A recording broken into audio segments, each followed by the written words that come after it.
guys! Welcome to Precious Journal. And here we are again with our new episode.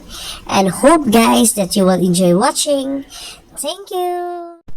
Hello guys! Nag-uba na punta ninyo o karon magluto ta og lamian na bola-bola.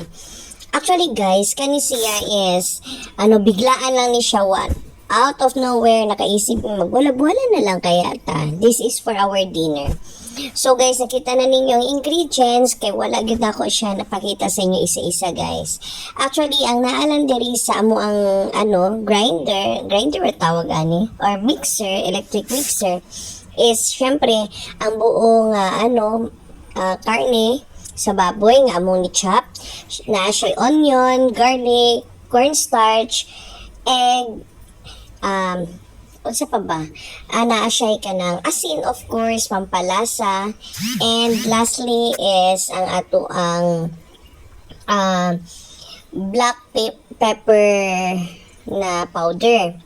So, maula siya guys. Nibutang na namo tanan diri sa mixer and now is ato siyang gilingon, okay? So naglisod pa og butang no. Oh my God. First time na ako guys na gamito ni siyang electric mixer. Grinder or unsa ba ning tawag ani. So anyway, yan guys, na set up na nato and now guys is atoan na siyang gilingon para later on, ato na siya bilog-bilugon guys, kay pino naman kaayo ang output ani. So, yan. So, iikot na nato for the second time and maybe i-mix na to kadali guys, no? Yan. Open muna natin and let's see. I-mix na to kay basi na pa mga buo-buo sa baba. So, yan. So, pero makita niyo guys, very pino na kayo siya. So, mas mas convenient. Labi na kung nagadali gani ka, dili na kakailangan pa magpagiling og karne or kung wala kayo mapalit nga giniling nga karne, di na ka magduha-duha guys ug buhat sa imuhang sariling bola-bola. So, yun. And now is atuan siyang bula-bulahon. Guys, bawal diri ang mga maselan guys ha, because actually this is for our family consumption and nanghugas po kong kamot. Mas limpyo sad siguro ang hinugasan nga kamot no kaysa use nga gloves ka pa nga wa man kakabalo kung asa po na nibutang nila sa bodega. So yun. So ako lang siyang bilog-bilugon and later on ato siyang iprito. So yan. Actually, this is half kilo, I think. Then, ang among nahimo is more than 20 pieces na regular size nga bola-bola. So, yan. Then, actually guys, nangayo ko anig oil para mas dali guys siya ibilog-bilog para di magdikit sa kamot. And, yeah, I think mas effective siya. Kung butangan ninyo oil inyong kamot, kay mas mapadali inyong trabaho at the same time dili po siya lagkit no, dili siya lagkit sa feeling. So kana lang guys. So while ginabilog-bilog ni nato guys, yan ibalhin sa nako nga pika side because makitaan mga to mga perlocks ana nga nga angle. So yan.